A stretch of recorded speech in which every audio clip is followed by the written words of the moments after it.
Você confere no programa OAB na TV Mundo Jurídico desta semana. Impostômetro inaugurado em Fortaleza marca o Dia de Liberdade de Impostos. OAB Ceará entrega 102 carteiras a novos advogados. Comissão de Saúde debate compra de leitos da Santa Casa. Veja os detalhes da segunda rodada da 4ª Copa da OAB Ceará. Comissão de Direito das Pessoas com Deficiência destaca as dificuldades que os advogados com deficiência encontram em relação às políticas de acessibilidade. Fique informado sobre as notícias do Judiciário Brasileiro e da Ordem dos Advogados do Brasil esta semana no programa OAB na TV Mundo Jurídico. Não perca!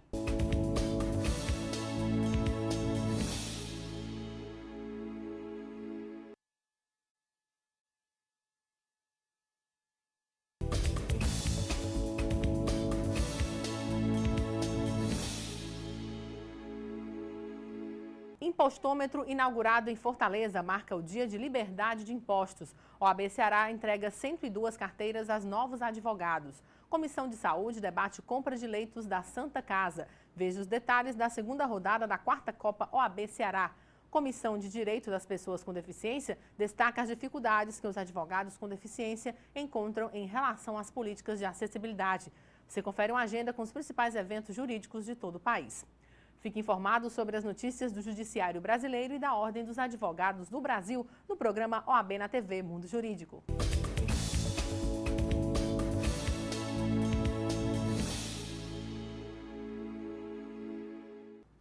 O dia 22 de maio celebrou o Dia da Liberdade de Impostos. Na ocasião, também foi inaugurado o Impostômetro de Fortaleza. O objetivo foi chamar a atenção dos cearenses quanto à arrecadação tributária da esfera municipal, estadual e federal. A ação aconteceu no posto J. Vieira, localizado na Avenida Pontes Vieira, com a Rua Barbosa de Freitas. E foi uma parceria da Comissão de Estudos Tributários da OAB Ceará com a Faculdade Maurício de Nassau e a Associação dos Jovens Advogados, AGE. Após enfrentar mais de 5 horas em uma fila, motoristas e motoqueiros abasteceram um veículo com gasolina pagando apenas R$ 2,00 por cada litro. Ao total, foram vendidos apenas 4.000 litros de gasolina, atendendo a uma demanda de 180 carros e 80 motos. O valor, com 1,39 a menos e livre de impostos, foi uma estratégia encontrada pela Comissão de Estudos Tributários da OAB Ceará, em parceria com a Faculdade Maurício de Nassau e a Associação dos Jovens Empresários, para chamar a atenção do cearense quanto à arrecadação das esferas municipal, estadual e federal. Desde o início desse ano até o momento da inauguração do impostômetro em Fortaleza, o governo já tinha registrado uma arrecadação de mais de 799 bilhões em tributos. Com esse valor, seria possível construir mais de 2 milhões de postos de saúde ou mais de 57 mil salas de aula, ambos totalmente equipados.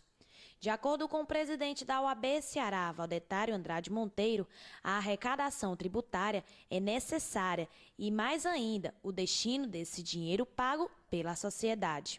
R$ 2,00 é o valor real do combustível e o restante é todo de tributo. Então essa é mais uma ação que visa conscientizar a população. Agradeço à comissão, a todos os membros da Comissão de Estudos Tributários, que congressos, seminários, eventos, vem difundindo essa ideia. Nós já lançamos há um tempo atrás um livro Conhecendo Nossos Tributos para fazer essa conscientização e agora é o momento de materializar isso. De acordo com o coordenador de comunicação da AGE Fortaleza, Tiago Pinho, a realização acontece todo ano e nesse foi planejada uma ação em que a sociedade pudesse visualizar o valor dos tributos arrecadados e tornar este assunto ainda mais presente no cotidiano. Essa iniciativa surgiu no ano de 2002 com a Confederação Nacional dos Jovens Empresários, a CONAGE.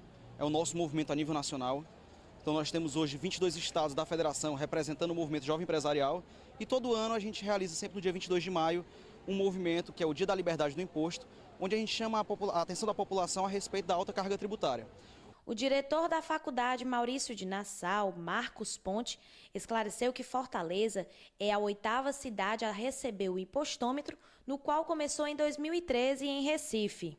Então a AGE, a Associação de Jovens Empreendedores, em parceria com a OAB, a Ordem dos Advogados do Brasil, e a Faculdade Maurício de Nassau, juntamos esses 3 esforços A OAB cedendo espaço, a Faculdade Maurício de Nassau com o projeto, que já é nosso, de responsabilidade social, equipamento elaborado por nós, custeado por nós, e a AGE, através do Dia da Liberdade de Impostos, somando forças para conscientizar a população cearense da carga tributária que você paga no país. Não somos contra o tributo. Acho que o Estado precisa do tributo para custear a educação, para custear a segurança pública, moradia, enfim. O que nós queremos é conscientizar que o tributo existe, que a carga existe e que ela deve ser fiscalizada para ser bem aplicada. O vice-presidente da OAB Ceará, Ricardo Bacelar, ressaltou que o valor arrecadado até o momento chama a atenção para um sistema tributário que funciona de forma equivocada, porque não apresenta a prestação do volume arrecadado. O nosso sistema tributário arrecadatório, né, ele funciona de uma forma equivocada porque nós não temos a contraprestação, né, necessária, né, e que tenha relação com o volume de dinheiro que é arrecadado. Para o secretário-geral da OAB Ceará, Jardson Cruz, o impostômetro é uma motivação para a conscientização da sociedade, uma vez que o Brasil possui uma das mais altas cargas tributárias do mundo.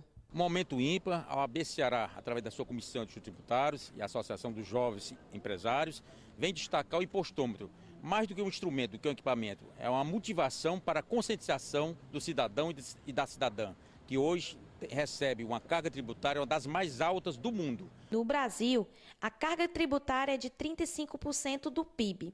Isso significa que os cofres públicos recebem um valor que equivale a mais de 1/3 do que o país produz.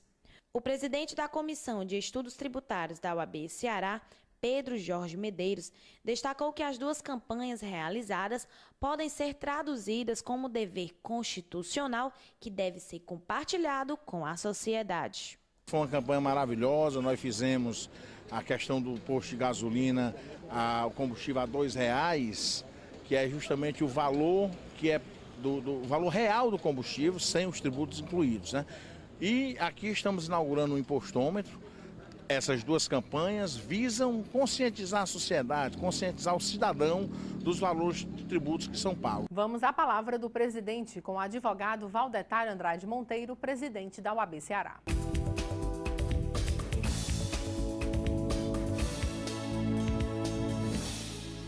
Caros colegas advogados e advogadas, nesta semana avançamos muito no processo de capacitação da classe para o novo Código de Processo Civil. Estivemos no centro de eventos do Cariri, capacitando a advocacia da região. Foram distribuídos quase 1000 códigos de processo civil.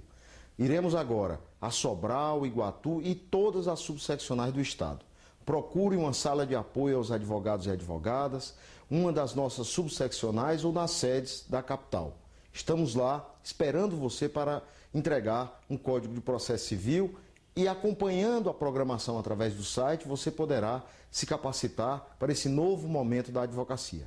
Também é importante registrar que aprontamos várias salas de apoio e ao longo dessa semana estaremos fazendo uma programação de inauguração. Participe desses eventos, nos auxilie informando o estado das salas para que possamos mantê-las funcionando a serviço da categoria.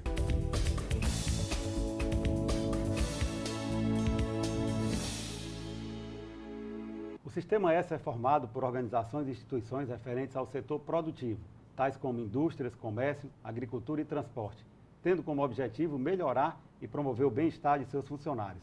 E para conhecer um pouco mais sobre esse sistema, nós conversamos agora com o ministro Biratã Aguiar e com o conselheiro estadual da OAB Ceará, André Aguiar, que vão lançar no dia 3 de junho, na FIEC, o livro Questões Polêmicas do Sistema S, sob a ótica do TCU.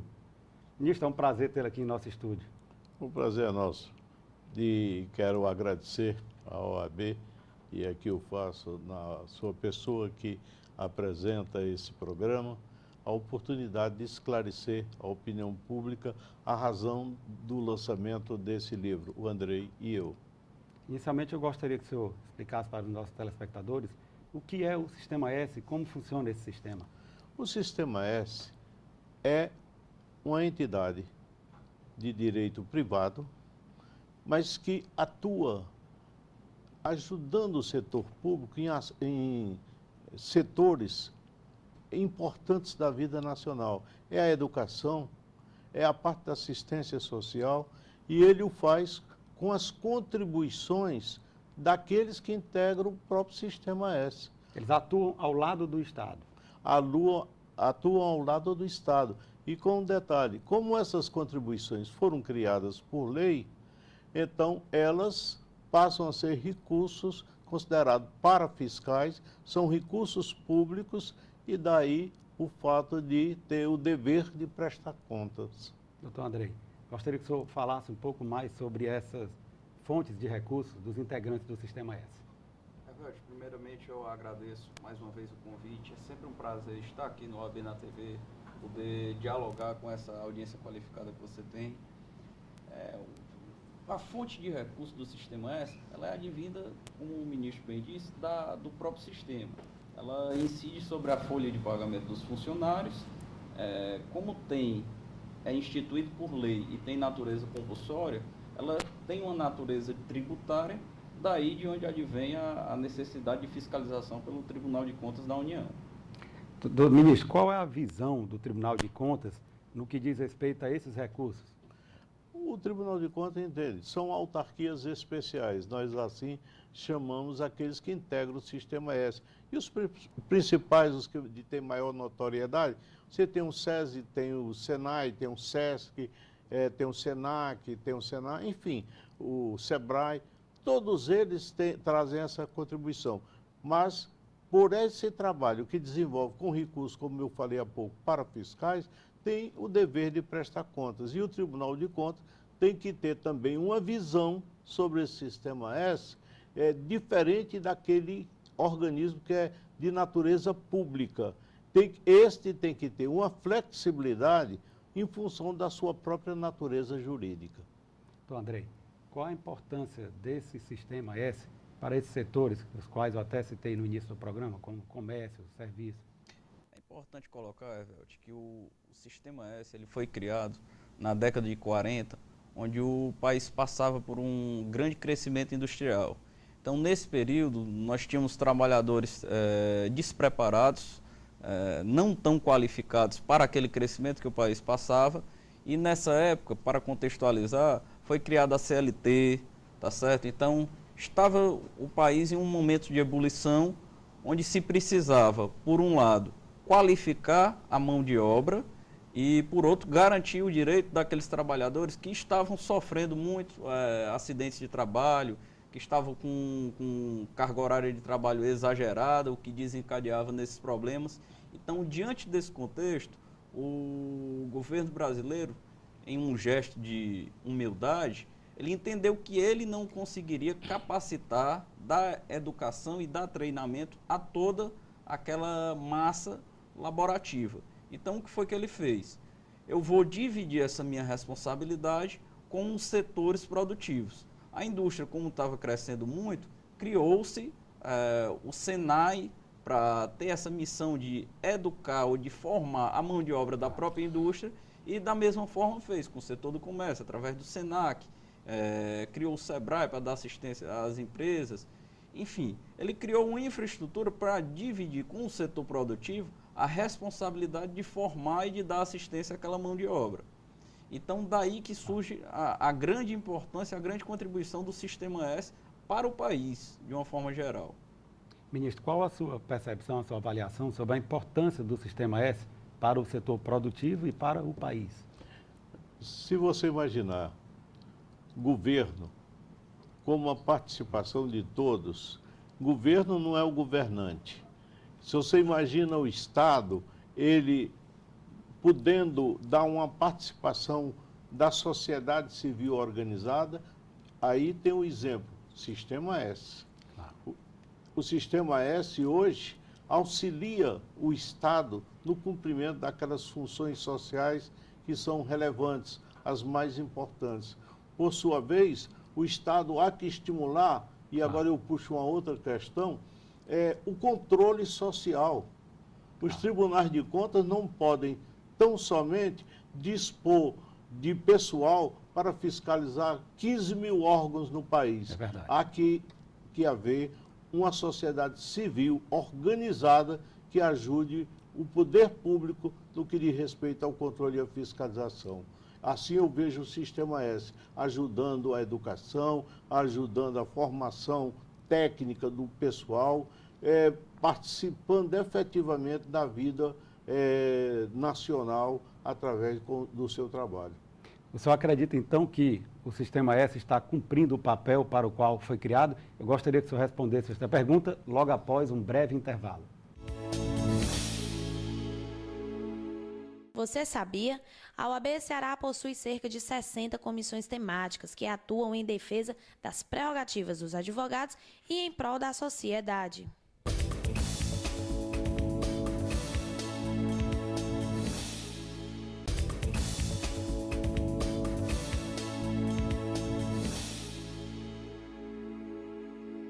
Nós voltamos a entrevistar o ministro Biratã Aguiar, ex-presidente do Tribunal de Contas da União, e o conselheiro estadual da OAB Ceará, doutor Andrei Aguiar, sobre o Sistema S. Ministro, a pergunta que ficou no ar no bloco anterior foi se o Sistema S está cumprindo o papel para o qual foi criado. Está cumprindo e cumprindo muito bem. Se você olhar o trabalho desenvolvido pelo Senai, pelo SESC, pelo SENAC, pelo SESI, SEBRAE, enfim, todos que integram o Sistema S, você vai encontrar realmente um pessoal qualificado, pessoal capacitado, cursos que são realizados em todo o estado, aqui no caso do Ceará, em todo o estado. Você chega nas cidades, você vê realmente aqueles cursos de formação, de preparação, setor que o estado pouco atua, que é nessa área da formação técnica. Então, Andrei, qual a sua visão sobre o papel desempenhado pelo Sistema S? Você acha que ele está cumprindo a contento? Extremamente, Evelt.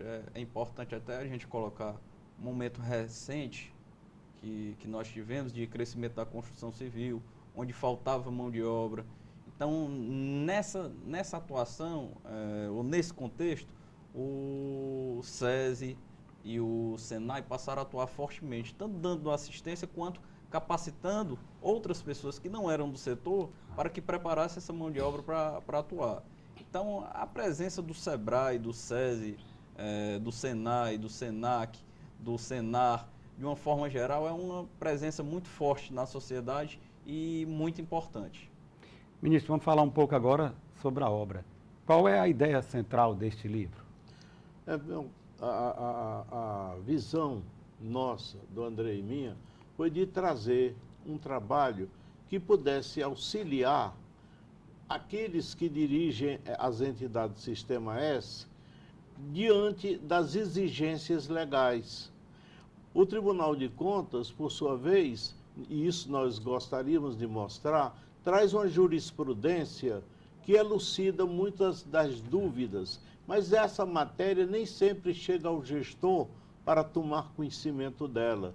Além do mais, nós queremos mostrar que há peculiaridade no Sistema S, diferente dos organismos do setor público, quer seja da administração direta ou indireta.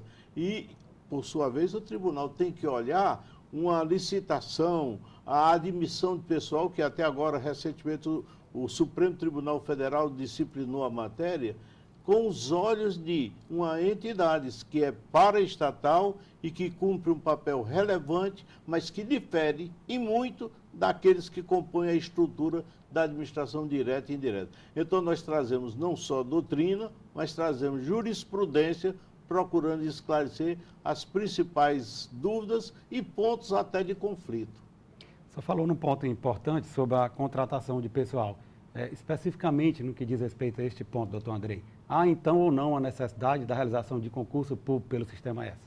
Na verdade, não há necessidade de realização de concurso público, mas sim de uma seleção pública. Certo. O que o TCU busca muito trazer para os gestores do sistema é que se utilizem regras objetivas, certo? Então, a possibilidade de você ter uma seleção simplificada, ela existe, ela é clara. Você precisa fazer uma seleção aberta, que possa ter a participação de todos.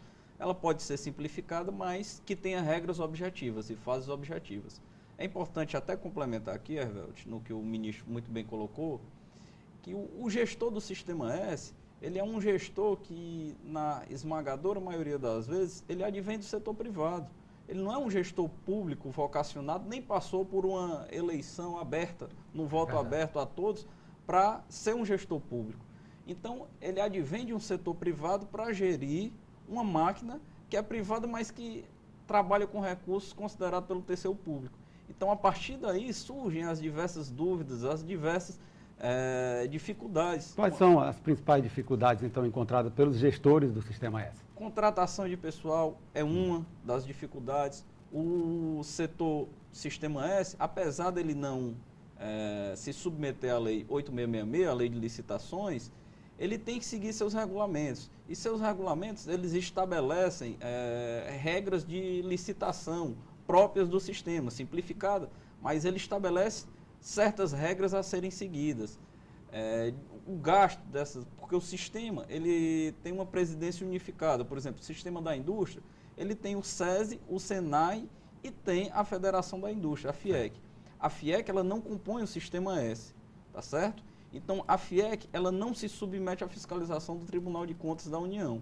Mas como é uma presidência unificada, muitas vezes, os dois integrantes do setor, eles passam a gastar a verba pública com a federação, por ser uma presidência unificada. Então, essas dúvidas, essas controvérsias, pode haver o rateio de despesa entre os três integrantes, sendo um deles que não trabalha com recurso público e não sendo fiscalizado pelo Tribunal de Contas da União. São essas questões do dia a dia que a gente procurou esclarecer no livro e colocar toda a jurisprudência do TCU a respeito. E sobre esse assunto, eu me permito interromper, só para dizer que uma visão que eu diria que poderia ser melhor entendida num seminário, num encontro, de um lado, o tribunal não pode exigir que o Sistema S cumpra com a Lei 8666, que é a Lei de Licitações, por não ser aquele ente público. Mas, por sua vez, deve exigir que os princípios que norteiam a licitação, da economicidade, da publicidade, possa realmente estar presentes nos atos licitatórios. Com certeza. Ministro, infelizmente nós estamos chegando ao final da nossa entrevista. O programa OAB na TV Mundo Jurídico agradece as informações aqui prestadas. Evelio, nós aqui agradecemos mais uma vez a OAB e ela promove, através desse programa, a oportunidade da sociedade realmente conhecer de temas relevantes, de temas importantes como esse que agora estamos trazendo. Então, Andrei, obrigado pela participação. E só lembrando aos nossos telespectadores que o lançamento do livro será no dia 3 de junho, não é isso? Dia 3 de junho, às 19 horas, na FIEC, pelo que eu já convido todos os telespectadores. Agradeço mais uma vez o convite de estar aqui. É sempre um prazer poder debater com essa audiência qualificada que você tem. E me coloco à disposição dos advogados e de toda a sociedade que está nos assistindo na OAB, a atendê-los da melhor forma possível e poder dar a nossa contribuição. Obrigado. Ivelise Maia. A Comissão de Direito do Trabalho da OAB Ceará realizou na última sexta-feira, 22 de maio, o seminário Lei 13.015/2014, como admitir recurso de revista no TST. O evento aconteceu na Federação das Indústrias do Estado do Ceará, FIEC. A nova Lei 13.015 de 2014 trouxe alterações nos recursos de revistas, dificultando aos advogados que militam na área patronal. A presidente da Comissão de Direito do Trabalho da OAB Ceará, Catiane Virna, destacou os principais pontos que vão ser abordados no seminário, além da capacitação científica em ajudar a advocacia. O tema é muito direcionado para a área jurídica realmente, porque é a nova lei, uma nova lei que trouxe alterações na interposição do recurso de revista, engessou muito a admissibilidade desse recurso, dificultando a vida dos advogados que militam na área patronal quando de interposição. Então, assim, a professora Pérola vem exatamente dividir conosco a experiência dela de 30 anos de TST em gabinetes de ministros, chefia do gabinete do ministro Levenhage. É uma pessoa que tem ministrado cursos, inclusive para a magistratura, de como viabilizar a admissibilidade desse recurso. A advogada na área trabalhista e palestrante Silvia Pérola Teixeira Costa ressalta que o Tribunal Superior do Trabalho é a corte máxima que julga os processos trabalhistas e destacou que é fundamental defender os direitos fundamentais do trabalhador. A importância da advocacia trabalhista, ela é fundamental porque ela defende direitos fundamentais do trabalhador. Então, o que a gente vai ensinar hoje aqui é como fazer com que os recursos que chegam ao TST, que ele tenham êxito. porque como é uma corte de recurso extraordinária, há rigorosos requisitos. A Comissão de Saúde da OAB Ceará realizou uma audiência pública para tratar sobre a prioridade da compra emergencial de leitos das Santas Casas pelo serviço público. Acompanhe. A Comissão de Saúde da OAB Ceará realizou, nesta última segunda-feira, audiência pública sobre a prioridade da compra emergencial de leitos da Santa Casa pelo serviço público. A audiência aconteceu na sede da Ordem e contou com a participação do Ministério Público e demais entidades públicas. Na ocasião, foram discutidas ações emergenciais para a crise na saúde, com ênfase na Santa Casa. O provedor da Santa Casa de Misericórdia, Luiz Marques, salientou a situação dos atendimentos nos hospitais, entre cirurgias e outros procedimentos de urgência, e destacou que a regulamentação dos leitos é emergencial.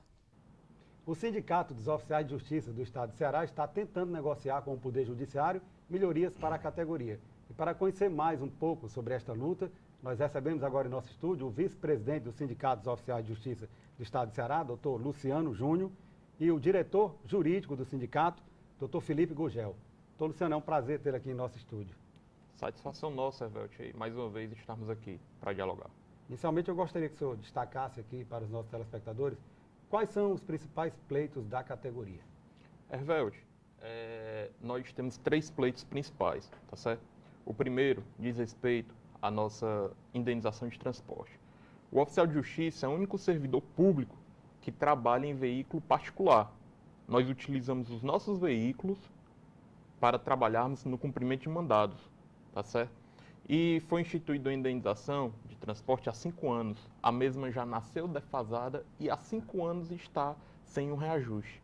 Esse é um dos pleitos nossos, tá certo?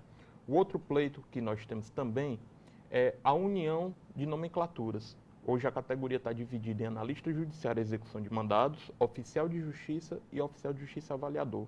Todos desempenhando a mesma função.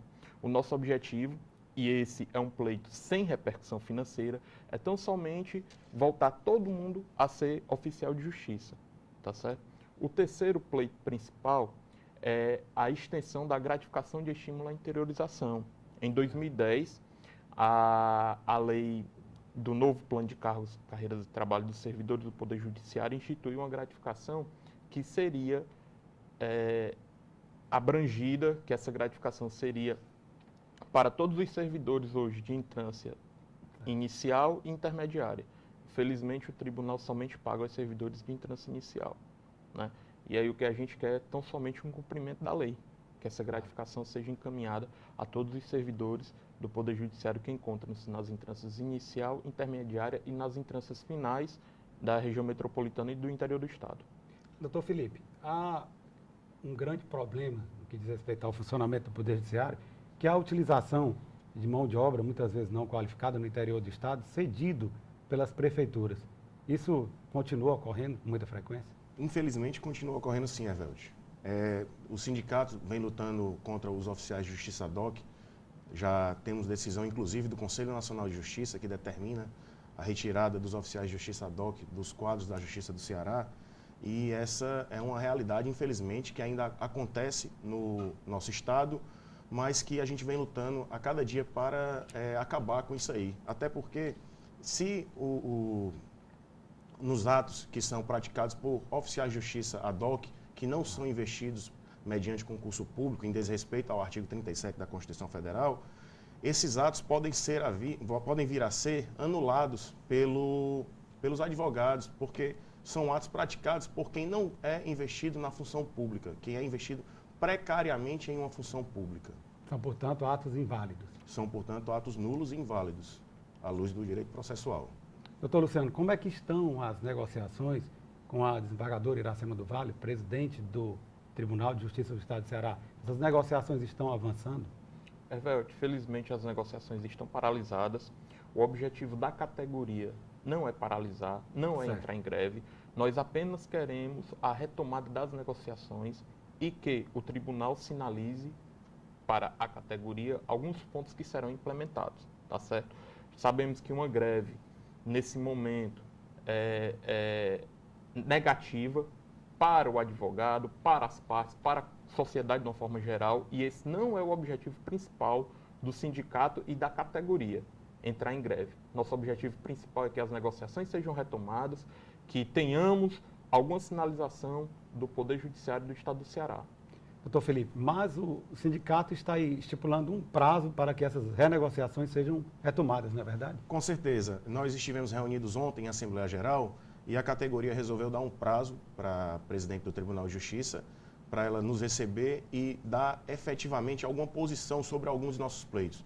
Como o Luciano falou, alguns pleitos, como o enquadramento de toda a categoria no nível superior, a volta da nomenclatura de oficial de justiça para todos, são pleitos sem repercussão financeira, mas que para a nossa categoria resgata a dignidade e facilita o nosso trabalho. Eu, por exemplo, sou do concurso de 2008, passei para o cargo de oficial de justiça e fui nomeado como analista judiciário e execução de mandados. Você imagina, eu vou chegar numa cidade longínqua do interior, bater na porta de uma pessoa e me apresentar como analista judiciário e execução de mandados, a pessoa não vai entender nem o que é isso. Verdade. E, além do mais, no Código de Processo Civil, não existe a figura do analista judiciário e execução de mandados. Tanto no velho quanto no novo Código, fala-se expressamente, caberá ao oficial de justiça, compete ao oficial de justiça. Isso é uma nomenclatura que não está de acordo com as leis federais, seria até inconstitucional tratar, se a gente fosse abordar esse tema com mais detalhes. Doutor Luciano, nesta luta da categoria, qual tem sido a participação da OAB Ceará? Ela tem apoiado a categoria neste pleito? Gostaria que você respondesse logo após um breve intervalo. Você sabia? A OAB Ceará disponibiliza uma central de acompanhamentos de prazos processuais para identificar casos de comprovação de morosidade no sistema judiciário.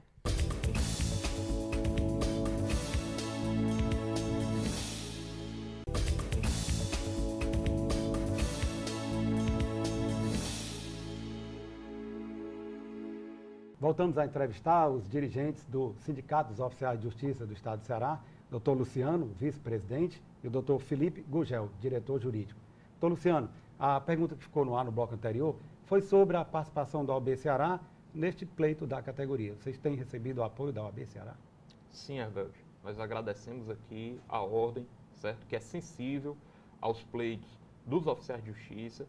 Já tivemos o apoio e aí conquistamos vitórias na questão das 40 horas. Trabalhávamos em regime de 30 horas semanais, passamos para 40 horas, tivemos que fazer uma campanha grande, uma campanha maciça, e aí a OAB também nos apoiou. Tivemos também o apoio da ordem na questão da isonomia salarial. Para quem não sabe, Hervelde, o oficial de justiça do interior recebia até 50% menos do que o oficial de justiça da capital, exercendo o mesmo trabalho. E fizemos uma campanha, fomos ao CNJ com o apoio da OAB, tá certo? Um apoio expressivo da OAB, recebemos muito apoio da OAB e graças a Deus, ano passado, a isonomia foi concretizada. Os servidores hoje ganham todos estão todos no mesmo patamar salarial. Doutor Felipe, qual a sua percepção sobre a participação da Ordem dos Advogados do Brasil nesta luta da categoria? Muito positiva. A OAB, como uma entidade que defende a cidadania, que defende o direito, há muitos anos ela tem sido um parceiro muito forte para o oficialato cearense, eu diria até para o oficialato nacional, porque, como o Luciano falou, nas campanhas recentes das 40 horas, isonomia, a gente tem tido nomeação de aprovados em concurso. Desde a minha aprovação em 2008 até a minha nomeação em 2010, eu tive esse apoio da OAB, nós tivemos esse apoio da OAB. Recentemente, os aprovados agora do concurso de 2014 foram também nomeados graças ao acompanhamento e a ajuda expressiva da Ordem dos Advogados do Brasil. E o número de oficiais de justiça hoje é o suficiente ou ainda há uma carência? Há uma carência grande. Temos uma carência de hoje no Ceará de aproximadamente 200 oficiais de justiça e, coincidência ou não, há 200 oficiais de justiça aprovados em concurso público, aguardando apenas e tão somente a boa vontade da administração em convocá-los, em chamá-los para que essas pessoas, o que a gente tratou agora há pouco, para que esses servidores concursados qualificados e habilitados à luz do artigo 37 da Constituição Federal possam exercer a atividade que hoje vem sendo desempenhada precariamente por oficiais de justiça ad hoc no interior do Estado. Doutor Luciano, o ofício, digamos assim, desempenhado pelo oficial de justiça, é um ofício que traz bastante risco a quem o desempenha. De que forma o sindicato tem acompanhado isso aí, essa questão do risco que é trazido para o oficial de justiça? É uma questão complicada, Veltis, tá certo? Porque nós entramos em favelas, desacompanhados, né? Nosso trabalho é um trabalho solitário, tá certo? A gente costuma dizer que o nosso escudo é o mandado e a nossa arma é a caneta, né? Mas o tribunal tem desenvolvido as ações junto à Secretaria de Segurança Pública e Defesa da Cidadania para que quando o oficial de justiça precise de um apoio mais efetivo da polícia, esse apoio seja dado, tá certo? Também junto à presidência do Tribunal de Justiça, estamos desempenhando aí um trabalho para que sejam adquiridos equipamentos de proteção individual para que dê uma maior segurança ao oficial de justiça.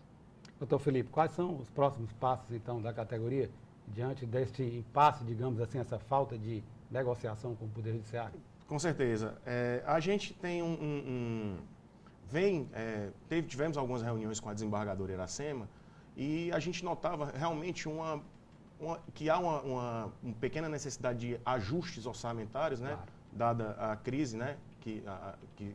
Em todo a nível nacional, mas a gente notava que havia uma certa boa vontade da administração em, na medida do possível, atender aos nossos pleitos. Infelizmente, no dia 13 de maio, nós tínhamos uma reunião marcada com a presidência do Tribunal de Justiça e nessa mesma data levamos os nossos colegas, convocamos os nossos colegas para que na casa deles, no Tribunal de Justiça, acompanhassem essa rodada de negociações e tivessem as informações sobre a negociação em tempo real.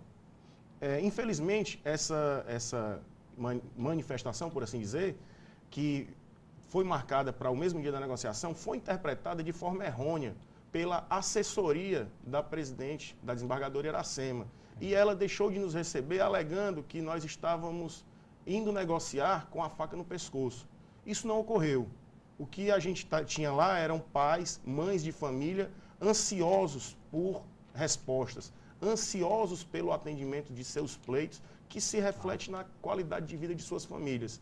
E a reunião foi cancelada. Estamos aguardando que até ainda hoje, se possível, a desembargadora Iracema nos receba até essa semana para que possamos retomar esse diálogo, retomar essa negociação, porque a gente não quer caminhar contra o Tribunal de Justiça, contra a administração. A gente quer caminhar junto com a administração para ter, porque o principal do nosso cargo não é apenas somente o nosso salário, a nossa gratificação. O principal de tudo, o nosso papel aqui é prestação de serviço público à sociedade com qualidade. O nosso cliente é o povo. Doutor Luciano, doutor Felipe, o programa OAB na TV Mundo Jurídico agradece a participação e as informações aqui prestadas. Infelizmente, estamos chegando ao final da nossa entrevista e fica aqui o convite para que em outras ocasiões os senhores voltem para continuarmos este debate. Muito obrigado. Obrigado. Será um prazer. Ivelise Maia. A OAB Ceará entregou no dia 19 de maio 102 carteiras para novos advogados. A solenidade aconteceu na Faculdade 7 de Setembro. A entrega de carteiras aos novos advogados é considerada um momento marcante para quem está ingressando na advocacia. Palavras de sentimentos como vitória, conquista e felicidade são destaques para os novos advogados. A qualificação do profissional, onde há muito mercado, muitas faculdades, né, abertas e que qualifica o advogado bastante, onde obtém poucos resultados, obtém êxito, né, e que com certeza o exame da ordem com certeza qualifica muito o profissional. A importância é que nós tenhamos advogados com qualificação, né, porque quando a gente estuda para o exame de ordem, a gente aprende várias áreas do direito e se aperfeiçoa na sua. Eu acredito que a prova ela elimina pessoas que não tenham conhecimento necessários para o exercício da advocacia. O exame de ordem é importante para selecionar e também porque dá para ter uma base do que o advogado vai fazer na prática, porque ele tem que ter conhecimento de todas as matérias ou então conhecimento mínimo para atuar. E as emoções não param por aqui.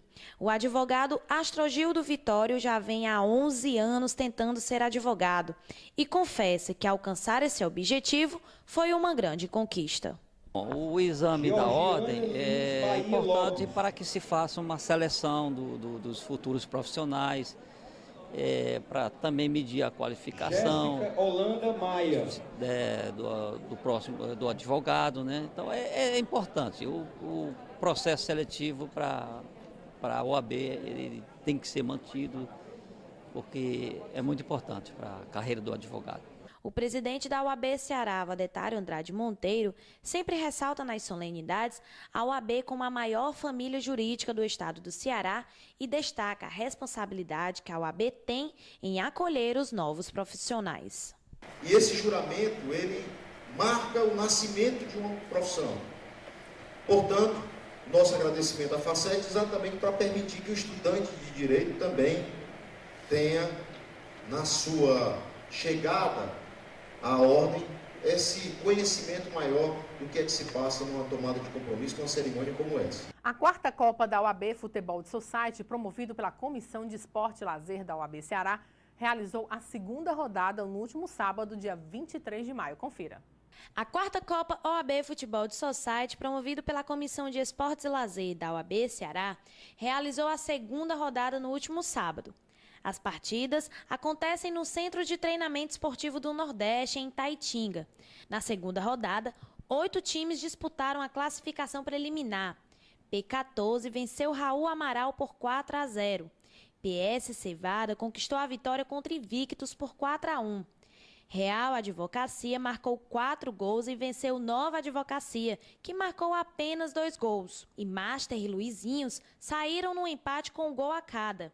Esse ano, a 4ª Copa OAB de Futebol Society é formada por 14 times. A acessibilidade é um tributo essencial que garante a melhoria na qualidade de vida das pessoas com algum tipo de deficiência. A repórter Camila Bezerra conversou com Luiz Cunha, integrante da Comissão de Pessoas com Deficiência da OAB Ceará. E como é a acessibilidade de advogados com deficiência para exercer a advocacia? Estamos aqui com o Dr. Luiz Cunha, que é um dos integrantes da Comissão de Pessoas com Deficiência da OAB Ceará. Dr. Luiz, como é que essas pessoas elas fazem o exame de ordem? Bem, inicia com o requerimento, né? Ela faz o requerimento em cada caso, né? Porque existem vários tipos de deficiência. Cada pessoa tem que atestar sua deficiência por meio de laudo médico, trazendo também as suas, né, limitações, as suas necessidades, as necessidades que elas vão ter para realizar a prova. Pessoas com deficiência visual, aí tem que identificar se vão fazer a prova em braille, se precisa de ledor, se precisa de prova ampliada, né? Cadeirantes, tem que informar se a pessoa... que o local tem que ser adequado, tem que ter rampa, tem que ter elevador.